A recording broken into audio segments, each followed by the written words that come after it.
I've just woken up for the first feed of the night. It's around 2:30 and I noticed the other reason that she's awake is because she's wet her onesie all the way through because of these stupid nappies that don't work. I'm a month into my zero waste journey. Oh, and the life of my second-born child. And I can confidently say that going zero waste is easy and going really well, thanks. Definitely not leading to even less sleep and more nappy changes. Anyway, we're going to have to go through the process of getting nude. Not me. I don't get sympathy nude. Anymore. I once got sympathy nude at a party a few years ago, but that's only because my friend got real loose and took her clothes off, and I didn't want her to be embarrassed that she was the only one. I am very different now. I have a baby. Things have changed. Even though most Saturday nights do still involve me getting spewed on and seeing someone cry and crap themselves. So, yeah, they're pretty much the same. This is Zero Waste Baby. Zero Waste Baby. I'm Veronica Milsom. I'm a comedian, a new mum, and as of recently, the sort of person who forces my vegetarian husband to cook my afterbirth. Why? Because I'm on a mission to raise my newborn baby Zoe without creating any extra unnecessary waste. So that means everything I'm using to raise her will either be reused or recyclable. Everything will get a second life, from the arse wipes to the bathwater. Once I'm done with the bathwater, I pour it into my garden and boil up the rest for a cup of joe. And I'm doing this all because, quite frankly, I'm in a mad panic about the state of the environment and the world Zoe's going to have to live in. So I'm doing what I can to reduce the bundles of waste my bundle of joy is set to create. But right now, Zoe and I are a few weeks into our zero waste journey, and let me tell you, it's been hard. There have been tears. Well, and mostly from the baby. So far, the hardest part of avoiding waste has definitely been dealing with the endless changing and washing of the reusable cloth nappies. And it's not like I didn't know how great disposable nappies are, because with my first baby, Lila, she had the capacity to poo in her nappy like 7 times a day, which is ludicrous, but made disposable nappies a godsend. But I'd seen parents use reusable nappies before, so I thought, how hard can it be? And I did my research, and disposables take 400 years to biodegrade. That is so crazy. But again, I need a bit more support. So I refer to my dad, Big Mill, for advice on the matter. Do you mind if I call you Big Mill? I love it. Why? Because it's like a personality rather than a father. He and Mum actually used reusable cloth nappies on us, and surely it was just as much work back then. I used to fold like 40 nappies every single night into a shape that your mother could just whip them on to the baby backside, at will. Huh. So you were the nappy guy, which often is the male role in a partnership. Yeah, I was always the guy. I didn't like changing them, but I was happy to be the guy that made sure that they were available for the changer. Okay, that does feel like a cop-out. Yeah, but that's okay. You didn't deal with any shit. Every now and then I did, twice I think. Do you reckon I had weird hang-ups about weeing? Now that I think about it, I used to sleepwalk and wee at the bottom of the stairs. You did? I should have been in nappies longer. Well, we tried to do it, but, you wouldn't have it. Yeah, I think it's because you guys were lazy. You didn't want to fold anymore. Well, that's possible. It's possible. But I think some of those times when you walked down the stairs at Lunan Avenue and just pissed on the floor, we had no idea. It was your brother and sister egging you on, going, "Get piss on the floor, piss on the floor." Oh, really? God, I'm such a victim of, bullying and just, that's good. Yeah. It's made me the person I am today. Correct. Do you have any words of wisdom for me as someone who's been through it, of how to endure the toughest parts of reusable nappies? I think you just got to set time aside. It's just pretty simple, really. Not that hard. But it does distress me to think that there's all these materials being thrown in the bin over and over and over by thousands, tens of thousands of families, where all you have to do is soak them a bit to get the feces off them, or just put them in the wash and dry them with the rest of your washing, if it's just urine. The other thing you can do is all the feces that comes off these nappies, you can capture that in a bucket and put it in the garden. I would have been sure Big Mill would say I should opt for modern-day convenience over the cloth nappy slog. But in classic Big Mill form, he surprised me with his point of view. He even reckons the amount of nappy work he did back in the day proves he does really care about the environment. That's an environment of sorts, isn't it? It's a family environment. It's an internal environment. You're the king of plausible bullshit. I've sold more shit than you've ever dreamt of, so I make stuff up. It's true. Before he retired, he was an excellent salesman. And he does appreciate a good deal, which unfortunately is not what you get with either type of nappy. You definitely pay for the cost of convenience with disposables, and it turns out that reusables have a big startup cost to them too. We're talking a couple of $100, not to mention the labour costs I should be getting with all the washing. Because when your baby dirties them, you take them off, scrub them with Sard, soak them, put them in an aerated dry pail, whatever that is, put them through the pre-wash, then wash them again at a higher temperature, which is a lot more effort than just throwing them in the bin. Surely this can't be true. My mate even reckons there's more washing you have to do even before you use them for the first time. Whatever. But it is definitely true that they work so much better once they've been washed like 10 to 15 times. What? So this is my go-to friend when it comes to reusable nappy knowledge, Jessie. I bought some new ones online and then I put them on Bill and I was like super disappointed. Like he just pissed on the floor. They just came straight out the side of his leg. And I'm like, well, these are useless. She's the sort of mum you see in the playground and think, damn, I'd like to be more like her. She dresses nicely. Like I've never seen her in activewear. She always has deluxe healthy pram snacks for her 1-year-old Bill, but not in an annoying show-off type way. Nick and I are meeting Jessie and her husband for brekkie by the beach on the New South Wales south coast where she lives. Her kid and mine are shoveling sand using old coffee cups they've found, which is actually quite impressive recycling. She's just sprinkling sand into his eyes. But why would she think that that's a good idea? He's not crying, to be fair. Even though Jessie's a big reusable nappy convert, she's as outraged as I am about this double-figure pre-washing. So I'm like, well, I'm not going to do that.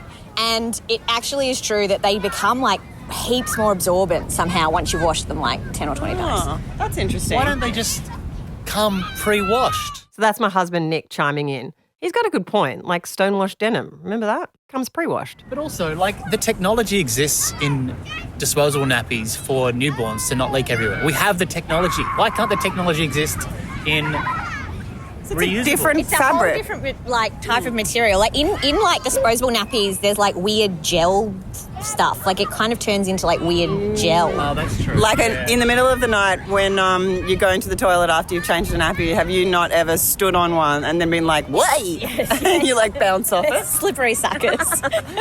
I asked Jessie for the lowdown on reusable nappies because she's pregnant again and thinking about whether she should use them.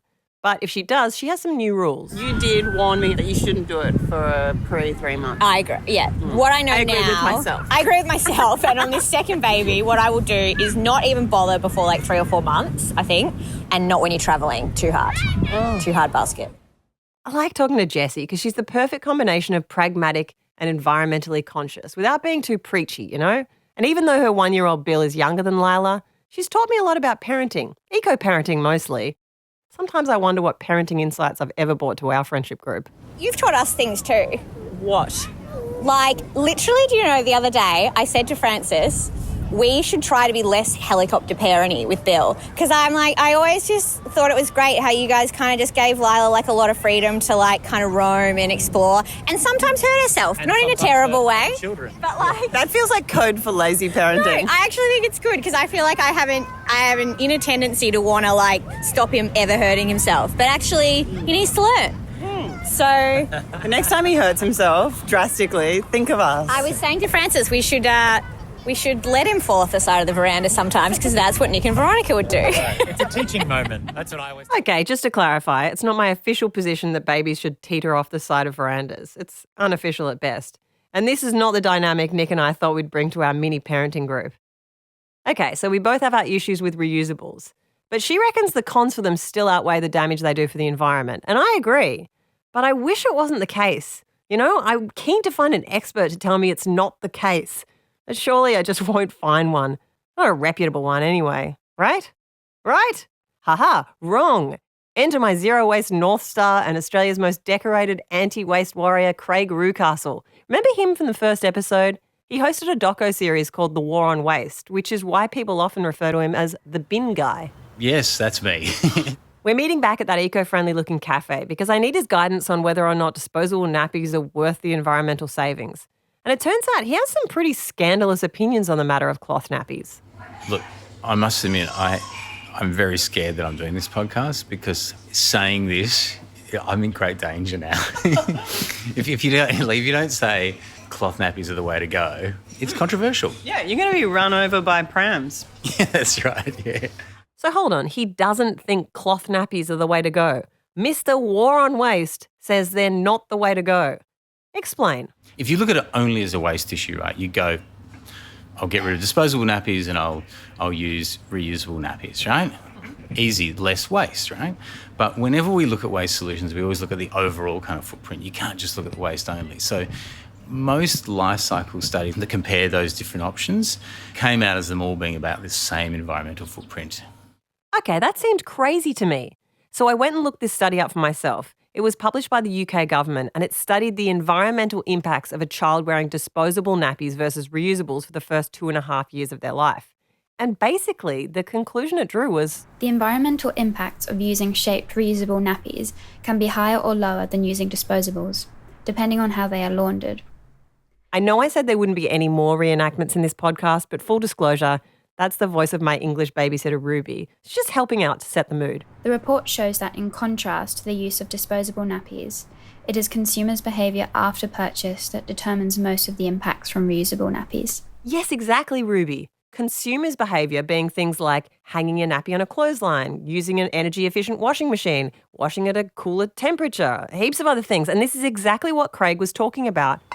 It's interesting, the UK study, because now they've got much less coal in their electricity grid. It might be different over there now. But in Australia, you're going to be using 60-70% coal when you actually dry those things or wash them. So that's the problem with it. So do you think that it's fine if I keep using disposables then? Look, I have never, ever said to any parent, don't use disposables because, firstly, I think, again, it comes down... You're a coward. Pick a side. You know, when it comes down to it, firstly, parents, I know how stressful and full on that period is, right? The best approach is a reusable nappy, cold water, dryer. That's the best approach, but only tiny bit. And if you throw out any of those things, it's going to put it so you're not really making much of an advantage. So this is the thing, is don't, kill yourself over it. Okay, so they're much of a muchness. But overall, it feels like Craig is anti-cloth and pro-disposable. No, I'm not pro-disposable. Oh, apologies. Go on. I'm saying that they are all equally problematic and that this is the whole point, is that I don't believe that most people, you can have a zero footprint. It's about reducing your footprint, right? So if you spend an enormous amount of energy switching to something else with the same footprint, you've just wasted your energy and saved nothing else. And I'm just saying, don't kick yourself over something where there isn't a better alternative. The whole point about fighting against waste is finding the better alternative. And the reason that I've never covered nappies on a War on Waste show is I haven't found the better alternative. Surely this is a surprise to the zero waste community, and it's confusing me about what I should do for Zoe. Obviously, I'd prefer to use disposables because my life would be much easier, but not if it's at huge cost to the environment. But if the carbon footprint is negligible, well, is that actually the better choice for the Earth? But should I be more focused on waste output more than our carbon footprint, given that's the name of this podcast? Oh, I don't know. So I do what any sleep-deprived idiot does when they want an answer to life's questions. I ask Google, as a zero-waste amateur, what nappies should I use? 20 minutes go by, an hour, and I'm still reading. And then I see something that rocks my little zero-waste world. Apparently, according to an extensive zero-waste mum thread, the thing to do is cloth nappies by day, eco-disposables by night. All these sneaky parents are secretly getting their sleep by using disposables in the shadow of darkness. But biodegradable ones, actually, like bamboo. And one user even said Huggies has a new one. How have I missed this? Could this be true? So I get in touch with the crew at Huggies headquarters to get some answers. And stop the phone ringing. That isn't necessary because I emailed them. And let me tell you, they must be in hot demand from my fellow zero wasters because getting to talk to someone at Huggies is a real mission. I'm back and forth with them on email, needing to specify every question I'm going to ask, and now I've just found out they don't even want to meet up with me anymore. But they did email me this response. And okay, I did say no more reenactments, but this time it's me playing the role of a Huggies PR woman. The range is not biodegradable. However, it features a liner wrap derived from renewable sugarcane.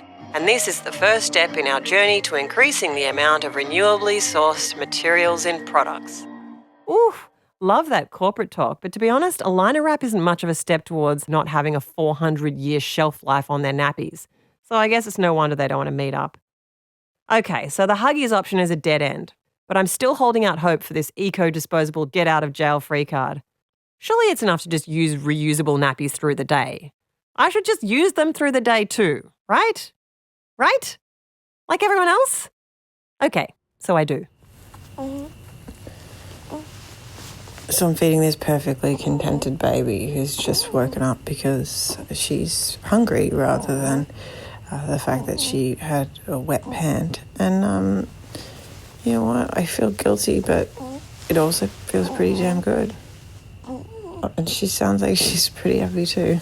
Sure, I feel guilty, but not enough to change these long, leak-free nights. Hot damn, I'm a new woman. And apparently the disposable nappies I've got will decompose in 75 days, which is nothing. And for context, an apple core decomposes in like 60 days. So I'm essentially just scattering the earth with apples. Nothing more sinister than that.